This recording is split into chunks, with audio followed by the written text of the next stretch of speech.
আজকের আমরা তড়িৎ চুম্বকের পার্ট 5 এর ক্লাস শিখব। এর আগের ক্লাসগুলোতে আমরা বায়ো সাভার্ট সূত্র এবং বায়ো সাভার্ট সূত্রের একটি প্রয়োগ জেনেছিলাম, সেটি হলো দীর্ঘ ঋজু পরিবাহী। আজকের ক্লাসের বিষয়বস্তু হলো বৃত্তাকার লুপ। বৃত্তাকার লুপের জন্য চুম্বক ক্ষেত্র, অর্থাৎ এখানে লিখি বি দিয়ে লিখি, যেহেতু এ দিয়ে আমরা শিখেছিলাম দীর্ঘ ঋজু পরিবাহী, বি দিয়ে লিখছি তড়িৎবাহী বৃত্তাকার লুপের জন্য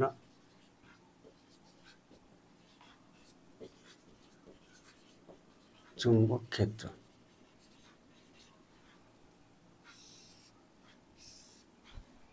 এটা নির্ণয় করব, কিন্তু তার আগে বুঝতে হবে বৃত্তাকার লুপ কি। বৃত্তাকার লুপ হচ্ছে একটা দীর্ঘ ঋজু পরিবাহীকে এরকম একটি তারকে পেঁচিয়ে বৃত্তাকার রিং এর আকারে পরিণত করলে, রিং মানে আংটির আকারে পরিণত করলে বা চুড়ির আকারে পরিণত করলে সেটাকে বলা হয় বৃত্তাকার লুপ। মানে এমন ধরে এটাকে বাঁকিয়ে এরকম বৃত্তাকার রিং এর আকারে পরিণত করা হলো। এই রিংটির বা এই লুপটির ব্যাসার্ধ হলো ধরো এ ব্যাসার্ধ। এবার এই লুপের মধ্যে দিয়ে তড়িৎ প্রবাহ যাবে, কারেন্ট যাবে, গেলেই কি হবে, লুপের চারপাশে চুম্বক ক্ষেত্র সৃষ্টি হবে। আমরা আজকের ক্লাসে বায়ো সাভার্ট সূত্রের সাহায্যে সেই চুম্বক ক্ষেত্রের মান নির্ণয় করা শিখব। এখন দেখো, চুম্বক ক্ষেত্র তো সব জায়গায় তৈরি হবে, অর্থাৎ লুপের মধ্যে দিয়ে প্রবাহ গেলে এখানে যেমন চুম্বক ক্ষেত্র পাবো, এখানেও পাবো, এই কেন্দ্রেও পাবো, লুপের ভিতরের যে কোনো বিন্দুতে পাবো, যেখানে খুশি চারিপাশে যেখানে খুশি বিন্দুতে চুম্বক ক্ষেত্র পাবো।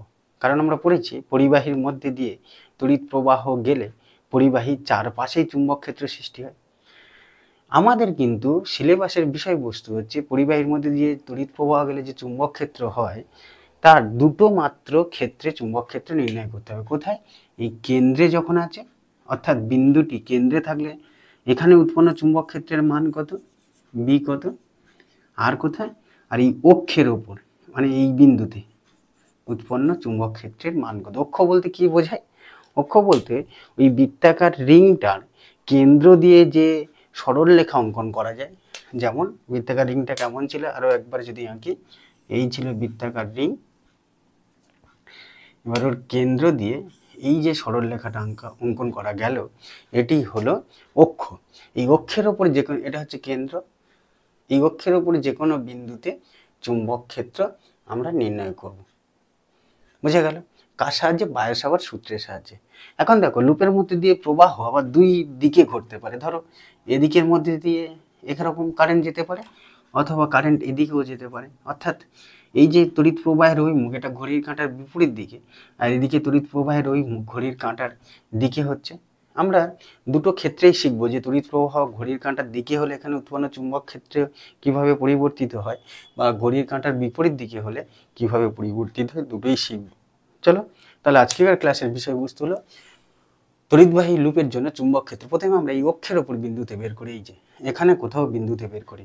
আমরা ধরে নিচ্ছি কি, ধরে নিচ্ছি লুপের ব্যাসার্ধ হচ্ছে এ, আর লুপের মধ্যে দিয়ে প্রবাহ মাত্রা আর।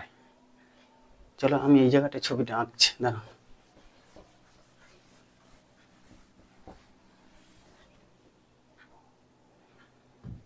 কেমন?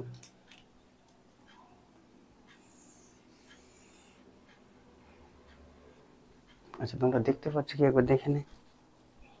হ্যাঁ, ঠিক আছে। ধরি কি ধরছি, ধরি তড়িৎবাহী লুপের ব্যাসার্ধ এ, ব্যাসার্ধ সাধারণত আর ধরি, এখানে এ ধরে নিচ্ছি। আসলে আমরা দীর্ঘ ঋজু পরিবাহীর ক্ষেত্রে দূরত্বকে ছোট হাতের আর ধরেছিলাম, মনে করে দেখবে কেমন। এরকম তার ছিল, এর থেকে আর দূরে এম বিন্দুতে চুম্বক ক্ষেত্র নির্ণয় করেছিলাম। দূরত্বটাকে ওখানেও আর ধরেছি, এখানে দূরত্বটাকে আর ধরবো বলেই আমি ব্যাসার্ধটাকে এ ধরলাম, কারণ ব্যাসার্ধটাকে এ ধরলে দূরত্ব অন্য কিছু ধরতে হতো। লুপের মধ্যে দিয়ে প্রবাহ মাত্রা কত, লুপের মধ্য দিয়ে প্রবাহ মাত্রা ধরলাম আই। এদিকে তড়িৎ প্রবাহ ঘুরছে। প্রথমে তড়িৎ প্রবাহটা ঘড়ির কাঁটার বিপরীত দিকেই ধরে নিচ্ছে, মানে ঘড়ির কাঁটা যেদিকে ঘোরে তার উল্টো দিকে কারেন্ট যাচ্ছে। দেখো ঘড়ির কাঁটা তো এরকমভাবে ঘোরে, তড়িৎ প্রবাহটা উল্টো দিকে ঘুরছে। আর কেন্দ্র থেকে আর দূরে অক্ষের ওপর এম বিন্দুতে চৌম্বক ক্ষেত্র নির্ণয় করতে হবে।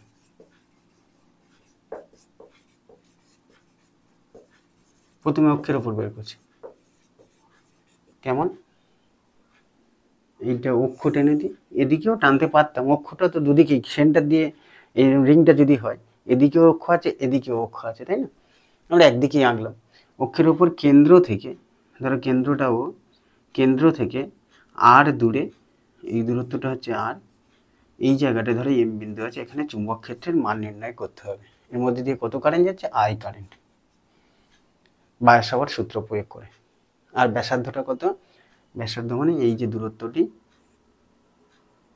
এটা হলো আর, না এই ব্যাসার্ধটিকে আমরা এ ধরেছি, এটা খেয়াল রাখো যেন গুলিয়ে না যায়। এখন এম বিন্দুতে চুম্বক ক্ষেত্র নির্ণয় করার জন্য বায়ো সাভার্ট সূত্র অনুসারে আমাদের একটি ক্ষুদ্র দৈর্ঘ্য ধরতে হবে পরিবাহীর। আমি এই পরিবাহীর উপরে এই জায়গাটায়, লুপের এই জায়গাটায় একটি ক্ষুদ্র দৈর্ঘ্য, এই সি বিন্দুতে একটি ক্ষুদ্র দৈর্ঘ্য ডিএল নিলাম। ধরো এই বিন্দুটার নাম দিলাম সি। ওই দুটো সরলরেখার মাঝের যে পরিবাহীর ক্ষুদ্র অংশ এখানে নিলাম, তার দৈর্ঘ্য কত? ডিএল। আর লুপের যেদিকে সি বিন্দু নিচ্ছি ঠিক তার উল্টো দিকে ডি বিন্দুতে একটা ক্ষুদ্র দৈর্ঘ্য ডিএল নিলাম, এইটুকুনি অংশের দৈর্ঘ্য হচ্ছে ডিএল। এখন দেখো ডিএল থেকে এম বিন্দু দূরত্ব আমাদের জানতে হয়। আমরা ডিএল অংশের জন্য কোন একটি বিন্দুতে চুম্বক ক্ষেত্র বায়ো সাভার্ট সূত্র থেকে নির্ণয় করতে পারি। তাই আমি ডিএল থেকে এম বিন্দুর দূরত্ব ধরলাম এক্স। বায়ো সাভার্ট সূত্র প্রয়োগ করতে গেলে কিন্তু আমাদের এই দূরত্বটা প্রয়োজন পড়বে। ডিএল থেকে ওই পরিবাহীর ক্ষুদ্র অংশ থেকে এম বিন্দুর দূরত্ব এক্স ধরে নিলাম। এখন আমরা এই ডিএল অংশটুকুনির জন্য এম বিন্দুতে চুম্বক ক্ষেত্র কত দেখি। ডিএল অংশের জন্য এম বিন্দুতে যে চুম্বক ক্ষেত্র হবে সেটি খুব ক্ষুদ্র পরিমাণ, সেটাকে আমরা ডিবি লিখব। লিখছি যে ডিএল সি বিন্দুতে অবস্থিত ক্ষুদ্র দৈর্ঘ্য ডিএল এর জন্য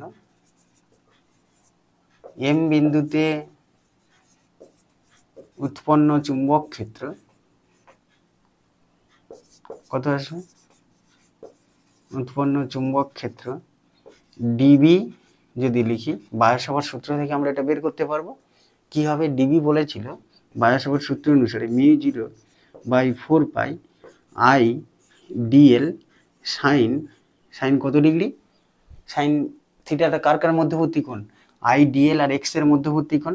আচ্ছা থিটা বসাচ্ছি, থিটা জায়গাটা ফাঁকা থাক। I dl sine theta by দূরত্ব স্কোয়ার, দূরত্বটা হবে দেখো এখানে এক্স। আশা করি বুঝতে পারলাম বায়ো সাভার্ট সূত্র থেকে। হ্যাঁ, এই ফাঁকা অংশটায় কত বসাবো, থিটার মান কত বসাবো। থিটাটা কি ছিল? দীর্ঘ ঋজু পরিবাহী বা বায়ো সাভার্ট সূত্র যখন শিখেছিলাম বলেছিলাম থিটাটা হলো আইডিএল। থিটা কি? আইডিএল ভেক্টর ও কার মধ্যবর্তী কোণ? ও অবস্থান ভেক্টরের মধ্যবর্তী কোণ। এখানে আইডিএল এর অভিমুখ কোন দিকে হবে জানো? এই বিন্দুতে আমি যদি স্পর্শক অঙ্কন করি এদিকে হবে আইডিএল এর অভিমুখ, তড়িৎ প্রবাহের দিকে স্পর্শক অঙ্কন করলাম। এই আইডিএল এর অভিমুখ আর এক্স এর অভিমুখের মধ্যবর্তী কোণটা কত হবে জানো? 90 ডিগ্রি হয়। কেন? কারণ দেখো আমরা যদি এই দূরত্বটাকে খুব ক্ষুদ্র ধরি, এটা বৃত্তের স্পর্শক হওয়ার জন্য এই দূরত্বটা আর এবং এই রেখাংশের মধ্যবর্তী কোণ, এই ব্যাসার্ধটা যদি খুব ক্ষুদ্র ধরি তখন দেখবে এই আইডিএল এবং এক্স এর মধ্যবর্তী কোণ 90 ডিগ্রি হয়ে যায়। তাই আমি 90 ডিগ্রি বসালাম। আচ্ছা এটা ডিবি না লিখে ডিবি ড্যাশ লিখলাম। ডিবি লিখতে পারতাম, ডিবি ড্যাশ লিখলাম। ডিবি ড্যাশ মানে কার জন্য? এই ডিএল অংশের জন্য এম বিন্দুতে উৎপন্ন চুম্বক ক্ষেত্র। চুম্বক ক্ষেত্র কত হলো? ডিবি ড্যাশের মান এলো μ0/4 pi i dl by x square. আর অভিমুখটা কোন দিকে হয়? এই ডিবি ড্যাশের অভিমুখ। ডিবি ড্যাশের অভিমুখ কোন দিকে হয় জানো? ভেক্টর, যে বায়ো সাভার্ট সূত্রের ভেক্টর রূপ থেকে আমরা জানতে পারি যে উৎপন্ন চুম্বক ক্ষেত্রের অভিমুখ আইডিএল এবং এই এক্সটা যে তলে আছে তার লম্ব দিকে। এখন আমরা দ্বিমাত্রিক তলে আঁকছি তো বুঝতে, দ্বিমাত্রিক তলের সঙ্গে ত্রিমাত্রিক তলের মিল করতে অসুবিধা হবে বুঝতে, তাই কিন্তু তোমরা মনে রাখতে পারো যে এই ডিএল অংশের জন্য উৎপন্ন চুম্বক ক্ষেত্র, এখানে যে ডিবি ড্যাশ চুম্বক ক্ষেত্র হচ্ছে সেটা কি হবে জানো? এই এক্স যে অবস্থান ভেক্টর এঁকেছ বা দূরত্বটা এঁকেছ, ঠিক এই সরল রেখার উপর লম্ব হবে ডিবি ড্যাশের অভিমুখ। এটা হলো ডিবি ড্যাশের অভিমুখ। এইটুকুনি একটু মনে রাখার চেষ্টা করো যে আমরা বায়ো সাভার্ট সূত্রের ভেক্টর রূপ থেকে বা আইডিএল ক্রস আর থেকে জানতে পারি এক্স এবং আইডিএল যে তলে থাকে তার লম্ব দিকে হয়। এখন আমরা দ্বিমাত্রিক তলে আঁকছি, তাই ডিবি ড্যাশের অভিমুখ এখানে বোঝানো মুশকিল, কিন্তু একটা প্র্যাকটিক্যালি উদাহরণ দিলে বুঝতে পারবে যে আইডিএল এবং ডিবি ড্যাশের এক্স এর লম্ব দিকেই হবে এটা। তাই আমি এক্স এর সঙ্গে লম্ব এঁকে দিলাম, এটি হলো ডিবি ড্যাশের অভিমুখ। ডিবি ড্যাশটা কি নিশ্চয়ই বুঝতে পেরেছ? এই সি বিন্দুতে যে ক্ষুদ্র অংশ নিয়েছি, ক্ষুদ্র দৈর্ঘ্য নিয়েছি পরিবাহীর, তার জন্য এই বিন্দুতে উৎপন্ন চুম্বক ক্ষেত্র। আচ্ছা, এরপরে কি করলাম?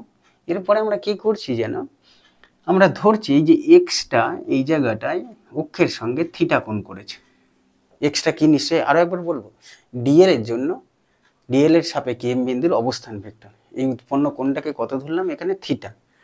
আমরা কি করছি, আমি এম বিন্দুতে এই অক্ষের ওপর লম্ব টানছি। ভালো করে খেয়াল করে দেখো, ডিবি ড্যাশটা এক্স এর ওপর লম্ব, এই যে এক্স অবস্থান ভেক্টরের ওপর লম্ব। আমি কি করছি, এম বিন্দুতে এই পরিবাহীর অক্ষর ওপর বা এই লুপের অক্ষের ওপর একটা লম্ব টেনে দিলাম। এটা যেন এই কোণটা থিটা হলে এই কোণটা থিটা হয়। কেন? কারণ কি, একটু ভেবে দেখো, আমি ডট ডট করে দেখাই, এইটা তো লম্ব এর ওপর, ফলে এই কোণটা, এই যে ডট ডট দিয়ে যেটা দেখিয়েছি, এই কোণটার মান 90 ডিগ্রি। আবার কোণটার মান 90 ডিগ্রি। আবার দেখো এই নীল রেখাংশটা অর্থাৎ ডিবি ড্যাশের অভিমুখটা এক্স এর সঙ্গে 90 ডিগ্রি কোণ করেছে। ফলে আমরা বলতে পারি, দেখো এই যে মাঝখানের কোণের সঙ্গে এটা যোগ করলে 90 ডিগ্রি, আবার মাঝখানের কোণের সঙ্গে এটা যোগ করলে 90 ডিগ্রি, অর্থাৎ মাঝখানের কোণটার সঙ্গে এপারের বা এপারে যে কোণ যোগ করে 90 ডিগ্রি হবে। ফলে আমরা বলতে পারি এটা যদি থিটা, এটা অবশ্যই করে থিটা, কারণ থিটার সঙ্গে এটা যোগ করলে 90 ডিগ্রি হচ্ছে, তাহলে এটার সঙ্গে কত যোগ করলে 90 ডিগ্রি হবে? থিটা। তাই আমি ওই কোণটাকে থিটা লিখলাম, কারণ মাঝখানের কোণটা সঙ্গে এই থিটাটা যোগ করলে 90 ডিগ্রি হয়, তাহলে মাঝখানের কোণের সঙ্গে এইটা কত ডিগ্রি, কত যোগ করলে 90 ডিগ্রি হবে? থিটাই যোগ করলে, থিটা ধরা হলো। এবার দেখো আমি কি করছি, এই ডিবি ড্যাশকে উপাংশে বিভাজন করছে। এখন তোমার মনে হতে পারে কেন উপাংশ বিভাজন করব, কেন? একটু গণনাটা করে নি, বুঝতে সুবিধা হবে তোমাদের। ডিবি ড্যাশকে উপাংশ বিভাজন করলে আমরা জানি যে দিকের সঙ্গে থিটা কোণ করে সেই দিকটা হয় কস থিটা, অর্থাৎ এই দিকটা হবে ডিবি ড্যাশ কস থিটা, আর তার লম্ব দিকটা এই দিকটা হবে কত? এই দিকটা হবে ডিবি ড্যাশ সাইন থিটা। এগুলো কিন্তু আমাদের এখানে লিখতে হবে যে ডিবি ড্যাশের অভিমুখ কোন দিকে হয়, এক্স এর সঙ্গে লম্ব। আচ্ছা, এগুলো একটু নাম দিয়ে, এটা পি, দরকার ছিল না, ছেড়ে দাও। তাহলে ডিবি ড্যাশের অভিমুখ কি হলো? ডিবি ড্যাশের অভিমুখ, অভিমুখ বায়ো সাভার্ট সূত্র অনুসারে, বায়ো সাভার্ট সূত্র অনুসারে বা ভেক্টর ক্রস গুণ অনুসারে, দুটোই লিখতে পারে, কোন দিকে হবে? আইডিএল ও এক্স ভেক্টর যে তলে থাকে, তলে থাকে তার লম্ব দিকে। তা আমি এখানে বললাম সেটার জন্য কি মনে রাখবো, যে সুতরাং ডিবি ড্যাশের অভিমুখটা কোন দিকে হচ্ছে? ডিবি ড্যাশের অভিমুখ, অভিমুখ কি হচ্ছে? এক্স এর উপর লম্ব হয়। এই যে এক্স ভেক্টর করেছিলাম না, অবস্থান ভেক্টর, এক্স এর উপর লম্ব হয়। এরপরে কি করলাম, এম বিন্দুতে, এম বিন্দুতে লুপের অক্ষের উপর, অক্ষের উপর ধরো এটা পি, পি এম লম্ব অঙ্কন করা হলো, অঙ্কন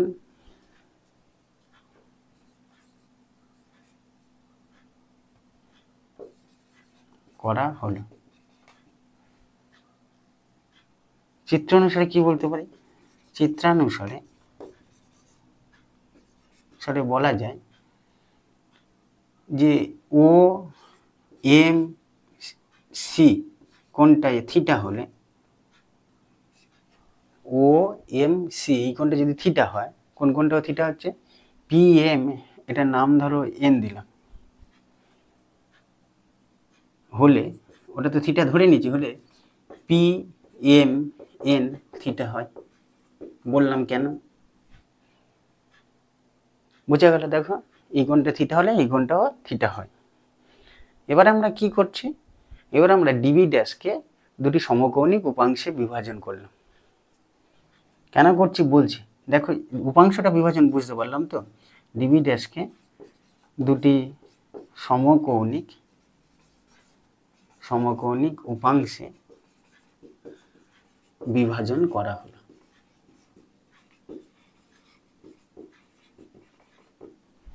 চিত্রে দেখানো হয়েছে, যেটা উপাংশগুলি চিত্রে দেখানো হলো।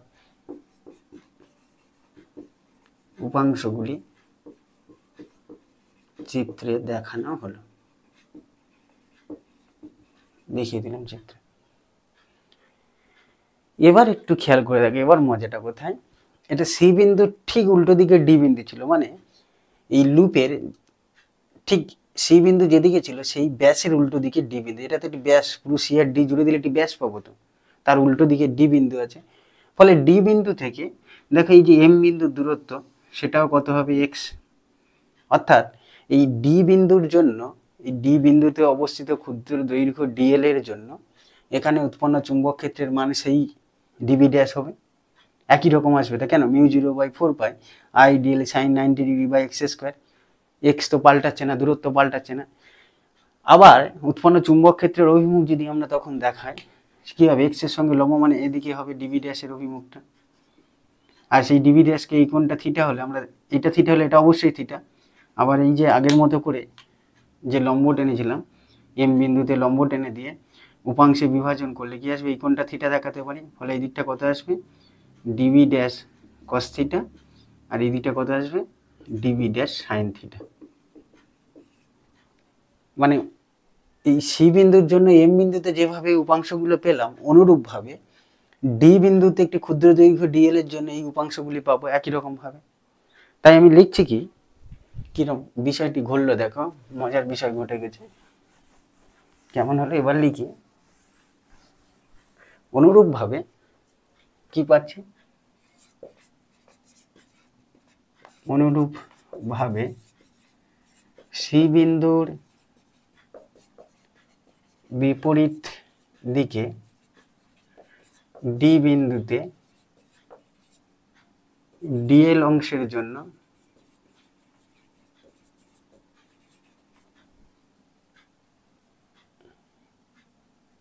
এম বিন্দু ডি বিন্দুতে ডিএল অংশের জন্য, এই ডিএল অংশের জন্য এম বিন্দুতে উৎপন্ন চুম্বক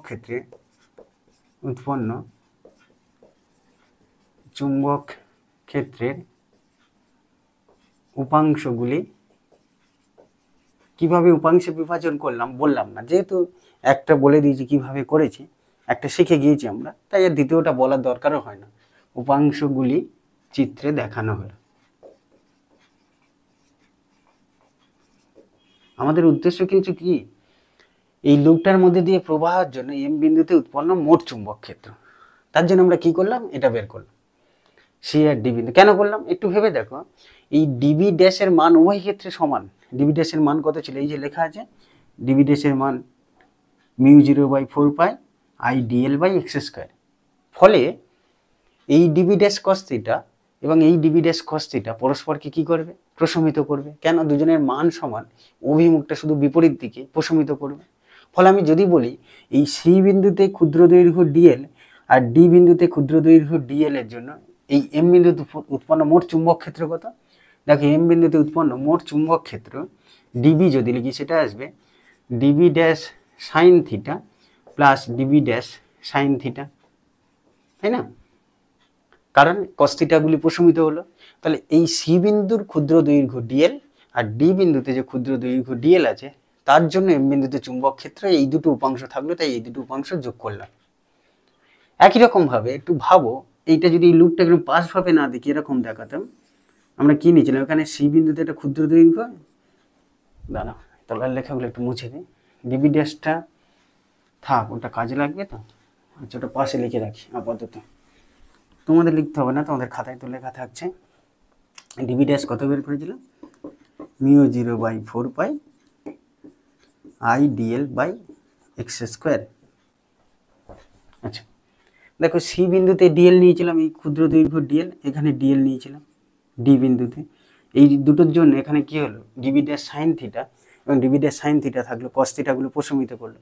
একই রকমভাবে যদি এখানে নিতে লুপের, মানে এই জায়গাটায় আর এই জায়গাটায়, একই রকমভাবে আমরা দেখাতে পারতাম ওই কস থিটাগুলো প্রশমিত করতো, কেবলমাত্র থাকতো কত, সাইন থিটা। ফলে দেখো এই দুটো বিন্দুর জন্য এখানে ফের দুটো ডিবি ড্যাশ সাইন থিটা পেতে, এইভাবে ডিবি ড্যাশ সাইন থিটা পেতেই থাকতে কতগুলো, এই পরিবাহীর বা এই লুপের উপর যতগুলো বিন্দু পেতে প্রত্যেকের জন্য একটা করে ডিবি ড্যাশ সাইন থিটা এই অক্ষ বরাবর ক্রিয়া করত আর কস থিটাগুলো প্রশমিত করত। ফলে আমি বলতে পারি যে পুরো লুপটার জন্য উৎপন্ন চুম্বক ক্ষেত্র কত, এই ইন্টিগ্রেশন এইটা না বলে বা বলতে পারি ডিবি সমান integration DB dash sine theta, বা সামেশান না করা যেত, কিন্তু সামেশান না বলে এটা বলা উচিত। ফলে আমি কি বলবো, দেখো এরপরে লিখবো, চিত্রে দেখানো হলো, এরপরে আমরা কি লিখতে পারি, আশা করি বুঝতে পেরেছো যে এটা কেন করছি। এরপরে বলতে পারি যে ডিবি ড্যাশ কস থিটা উপাংশগুলি পরস্পরকে প্রশমিত করে,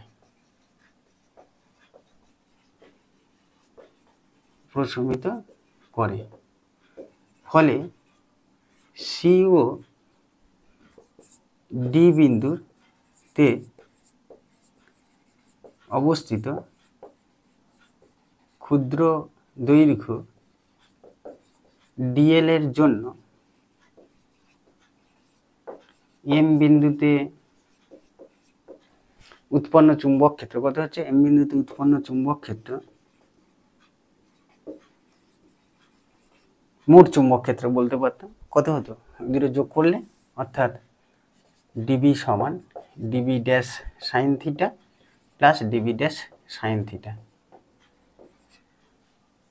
অনুরূপভাবে তুমি যেখানে বিন্দু নিতে লিখবো, অনুরূপভাবে পরিবাহীর উপরে যেখানে বিন্দু নিতাম তার বিপরীত বিন্দুর জন্য সাইন কস থিটা উপাংশগুলি পরস্পরকে প্রশমিত করত, কেবলমাত্র সাইন থিটা উপাংশগুলি থাকতো। অনুরূপভাবে লুপের ওপর যে কোনো বিন্দুতে ক্ষুদ্র অংশের জন্য ডিবি ড্যাশ কস থিটা উপাংশটি বিপরীত দিকে অবস্থিত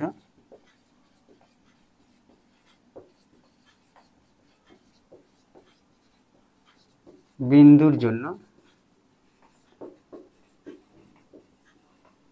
প্রশমিত হয়। ফলে তাহলে এখানে একটা, এখানে একটা, এখানে একটা, একটা চারটে বিন্দু, এইভাবে অসংখ্য বিন্দু নিতাম। বলে এভাবে DB dash sine theta plus DB dash sine theta plus DB dash sine theta এইভাবে যোগ হয়ে যেত তো। তাই আমি লিখছি, ফলে সমগ্র লুপের জন্য এম বিন্দুতে উৎপন্ন চুম্বক ক্ষেত্র কত, উৎপন্ন চুম্বক ক্ষেত্র এই ডিবি সমান integration DB dash sine theta, মানে এই ডিবি ড্যাশ হয়ে যেত তো পরপর, সেটাকে সামেশান না করে ইন্টিগ্রেশন করে দিল। সমগ্র লুপের জন্য এখানে চুম্বক ক্ষেত্র পেয়ে যাব, ডিবি ড্যাশের মান বসাবো শেষে। আচ্ছা এখন দেখো ডিবি ড্যাশের মান কত হচ্ছে বসিয়ে দিয়ে পারে, ডিবি ড্যাশের মান হচ্ছে μ0/4 I dl by x square. আচ্ছা সাইন থিটার মান একটু খেয়াল করো, সাইন থিটা এই চিত্রটা খেয়াল করো, এই যে ত্রিভুজটা, এই ত্রিভুজটা বা এই নিচের ত্রিভুজটা, আমি ডবল করে লাইন দিই, এই ত্রিভুজটার কথা ভাবো, এই ত্রিভুজটা, এই যে ত্রিভুজটা, এই ত্রিভুজটা বা ওর উল্টো দিকে ত্রিভুজটা যাই ভাবো, ওই ত্রিভুজটা থেকে আমরা সাইন থিটার মান পাবো কিভাবে? দেখো সাইন থিটা মানে কি ছিল? সাইন থিটা লম্ব বাই অতিভুজ, তাহলে থিটার সামনের বাহু লম্ব, লম্বটা কত হচ্ছে? ব্যাসার্ধটা এ আর অতিভুজটা এক্স, তাই না? সামনের বাহু থেকে এই সাইন থিটার মান পেয়ে গেলাম লম্ব বাই অতিভুজ করে। ফলে আমি এখানে বসিয়ে দেবো, কি আসছে দেখো, এ বাই এক্স। সাইন থিটা না বসিয়ে এ বাই এক্স বসালাম। আর থিটার মান তুমি লুপের ওপর যেখানে খুশি বিন্দুটা নাও, ডিএল অংশটা নাও, প্রত্যেক ক্ষেত্রে কিন্তু থিটা একই থাকবে। একটু ভেবে দেখবে, থিটার মান সবসময় একই থাকবে। ফলে এটা বসিয়ে দেওয়া যায়। এবার ইন্টিগ্রেশনটা সম্পূর্ণ করব সমগ্র লুপের জন্য। কি এলো দেখো, ফলে ডিবি সমান এলো μ0/4π বের হয়ে আসছে, আই বের হয়ে আসছে, এ ব্যাসার্ধ বের হয়ে যাবে, এক্স কিউব বের হয়ে যাবে। এগুলো কিছুই পাল্টাবে না। ডিএলটা যেখানে খুশি নাও, আই পাল্টাবে না, এক্স পাল্টাবে না, এ পাল্টাবে না, যেগুলো পাল্টাবে না বের হয়ে আসছে। ইন্টিগ্রেশন ডিএল থাকবে। আচ্ছা, এই দিকটা ইন্টিগ্রেশন করলে বি আসবে, এই দিকটা ইন্টিগ্রেশন চিহ্ন দেওয়া উচিত বি। এগুলো কেন বের করলাম? এগুলো এই পরিবাহী এই লুপের উপর যেখানে খুশি ডিএল অংশ নাও, তার জন্য ওই মানগুলো পরিবর্তিত হবে না। কেন হবে না? কারণ লুপ থেকে এই লুপের এই থেকে এক্স এম বিন্দু দূরত্ব সব ক্ষেত্রে একই হবে। এখন দেখো ইন্টিগ্রেশন ডিএল করার অর্থ কি? এই পুরো লুপটার ডিএল বিন্দুগুলো, মানে এই যে লুপটা নিয়েছিলাম, এখানে ডিএল, এখানে ডিএল, এই ডিএল গুলো যোগ করলে কি আসবে? এই লুপটির পরিধি আসবে। লুপটির পরিধি কত হবে? 2π a। ফলে ইন্টিগ্রেশন ডিএল এর মান আমরা কত বসাবো? μ0/4π ia by x cube 2π a। যেন তোমরা ভুল করে এটা এল বসিয়ে দিও না, যে ইন্টিগ্রেশন ডিএল মানে কত? এল। এল মানে কি? এই পুরো পরিবাহীটির দৈর্ঘ্য। আর আমরা যেহেতু ব্যাসার্ধটা জানি, তাই ব্যাসার্ধ এ হয়, দৈর্ঘ্যটা 2π a লিখলাম। হলো বি এর মান। এটাকে একটুখানি সাজিয়ে গুছিয়ে লিখতে পারি। এই হলো অক্ষের ওপর উৎপন্ন চুম্বক ক্ষেত্র। লুপের অক্ষের ওপর উৎপন্ন চুম্বক ক্ষেত্র তাহলে কত এলো? বি এর মান এলো দেখো μ0/4π 2π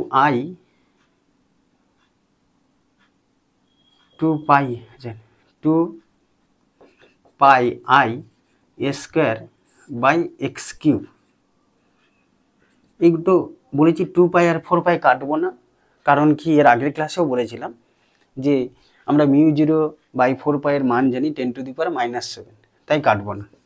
ফলে কি হলো দেখো, এটা হলো μ0/4π, এটা 2π i, এটা স্কোয়ার, এক্স স্কোয়ারের জায়গায় কি লিখতে পারি? এক্স কিউবের জায়গায় লিখতে পারি দেখো √r² প্লাস এ স্কোয়ার। কেন? এই যে ত্রিভুজটা থেকে খেয়াল করে দেখো, এটা অতিভুজ ছিল, অতিভুজ স্কোয়ার সমান লম্ব স্কোয়ার প্লাস ভূমি স্কোয়ার, এটা তো এ, এই দূরত্বটা ছিল এ, এটা ছিল আর। ফলে কি আসছে দেখো, এক্স স্কোয়ার সমান এ স্কোয়ার প্লাস r², মানে এক্স সমান কত? √এ² প্লাস r²। এটা কি? লুপের ব্যাসার্ধ। আরটা কি? দূরত্ব। এটা বসিয়ে দিলাম হোল কিউব। ফলে উৎপন্ন চুম্বক ক্ষেত্র কত হলো? μ0/4π 2π i² by r² plus a² whole to the power 3/2। এই হলো লুপের অক্ষের ওপর উৎপন্ন চুম্বক ক্ষেত্রের মান, অক্ষের ওপর যে কোনো বিন্দুতে। যেখানে দেখো প্রত্যেকটা পথ আমরা চিনতে পারছি কিনা। μ0/4π ধ্রুবক, 2π তো জানো, আই তো কারেন্ট কত যাচ্ছে, এটা ব্যাসার্ধ, আরটা দূরত্ব। এখন চুম্বক ক্ষেত্রের মান এলো, আমাদের বের করতে হবে চুম্বক ক্ষেত্রের অভিমুখ কত হবে, তাই না? চুম্বক ক্ষেত্রের অভিমুখটা কিভাবে নির্ণয় করব? এই এম বিন্দুতে যে চুম্বক ক্ষেত্র পাওয়া যাচ্ছে তার অভিমুখটা নির্ভর করে কারেন্ট কোন দিকে যাচ্ছে। আমি ক্লাসের শুরুতে বলছিলাম তড়িৎ প্রবাহের অভিমুখ দুদিকে হতে পারে। যেমন আমরা এই ছবিতে তড়িৎ প্রবাহের অভিমুখ ঘড়ির কাঁটার বিপরীত দিকে ধরেছি, আবার ঘড়ির কাঁটার দিকেও হতে পারে। তাই উৎপন্ন চুম্বক ক্ষেত্রের অভিমুখ দুটো ক্ষেত্রে কেমন হয় সেটা বোঝার চেষ্টা করব। সেটা আমরা ডান হাতের মুষ্টিবদ্ধ নিয়ম অনুসারে নির্ণয় করতে পারি। কেমন বিষয়টি? আচ্ছা, এটা তো চুম্বক ক্ষেত্রের মান মুছে দিলাম। কেমন দেখো,